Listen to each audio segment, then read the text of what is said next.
আসসালামু আলাইকুম ওয়া রাহমাতুল্লাহি ওয়া বারাকাতুহু। সম্মানিত উপস্থিতি, এখন আমি আলোচনা করব জান্নাতি নারীর রূপ লাবণ্য।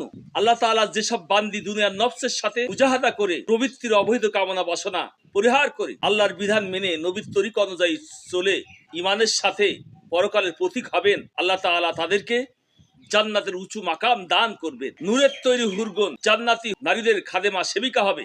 বেহেশতে মুমিন নারীগণ রূপ লাবণ্যে হুরদের চেয়ে ৭০ গুণ অধিক সৌন্দর্যের অধিকারী হবে। কোন কোন বর্ণনা অনুযায়ী ৭০,০০০ গুণ অধিক সৌন্দর্যের অধিকারী হবে। তাদের মাথার চুল পায়ের পাতা পর্যন্ত প্রলম্বিত হবে। তাদের চুল বহন করে চলবে হুরগণ।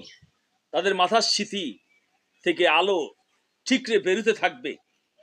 আল্লাহ তাআলা বেহেশতি নারীদের মাথার উপর যে উড়না বিছিয়ে দেবেন, সে উড়না যদি একবার আসমানে উড়িয়ে দেওয়া হয় তাহলে তার সুগন্ধিতে সারা জাহান সুবাসিত হয়ে উঠবে। সাহাবে কিরাম জিজ্ঞেস করলেন, ইয়া রাসূলুল্লাহ, তাহলে কি বেহেশতি হুরগণ মুমিন নারীদের চাইতে উত্তম? ইরশাদ করলেন, না না, বেহেশতি মুমিন নারীগণের মর্যাদা হুরদের চেয়েও অনেক বেশি। সাহাবে কিরাম আরজ করলেন, কিভাবে?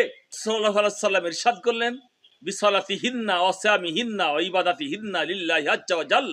তাদের নামাজ রোজা ও ইবাদত বন্দিগির কারণে আল্লাহ তাআলা তাদের চেহারায় কুদরতে নূর ঢেলে দিবেন। সে নূরের দ্বারা উদ্ভাসিত হবে তাদের মুখমণ্ডল।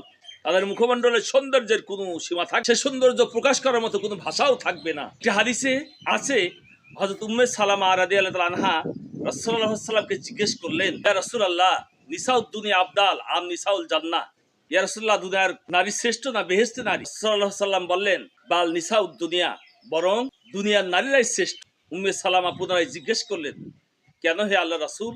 রাসূলুল্লাহ সাল্লাল্লাহু আলাইহি ওয়াসাল্লাম বললেন, লিসলাতিহিন্না ওয়া সিয়ামিহিন্না ওয়া ইবাদাতিহিন্না লিল্লাহি আজ্জা ওয়া জাল্লা। মহিয়ান গরিয়ান আল্লাহর উদ্দেশ্যে নিবেদিত তাদের নামাজ রোজা ও ইবাদত বন্দিগির জন্য। এখানে বেহেশতি হুরদের তুলনায় বেশি মুমিন নারীদের শ্রেষ্ঠত্বের ৩টি কারণ উল্লেখ করা হয়েছে। সেগুলো হলো, ১ নম্বর, দুনিয়ার নারীরা নামাজ পড়ে আর হুরদের নামাজ নেই। ২ নম্বর, দুনিয়ার নারীরা রোজা রাখে আর হুরদের রোজার বিধান নেই। ৩ নম্বর, দুনিয়ার নারীরা প্রতিকূল পরিবেশে নফসের বিরুদ্ধে লড়াই করে গুনাহ থেকে বেঁচে ইবাদত বন্দিগিতে লিপ্ত থাকে আর হুরদের গুনাহের কোনো ধারণাই নেই। নাফরমানি কি জিনিস তা তারা বোঝেও না। সুতরাং যেসব নারী এই পৃথিবীতে এই ৩টি শর্ত পুরো করতে পারবে বা এই ৩টি গুণে গুণান্বিত হতে পারবে, আলবাসাল্লাহু উজুহাহুন্নান নূর, আল্লাহ তাআলা তাদের মুখ শ্রীকে নূরময় করে দিবেন। আলবাসা আজদাহুন্নাল হারির, তাদের রেশমি পোশাকে সজ্জিত করবেন। তাদের চেহারা হবে নূরে উদ্ভাসিত, শরীরে শোভা পাবে রেশমি পোশাক, হাতে থাকবে স্বর্ণের চুড়ি, গলায় থাকবে মণিমুক্তা খচিত স্বর্ণের হার, কাঁধে থাকবে স্বর্ণের দুল আর আঙ্গুলে থাকবে হীরার আংটি। প্রতিদিনই তারা নতুন নতুন সাজে সজ্জিত হতে থাকবে আর বৃদ্ধি পেতে থাকবে রূপের বাহার।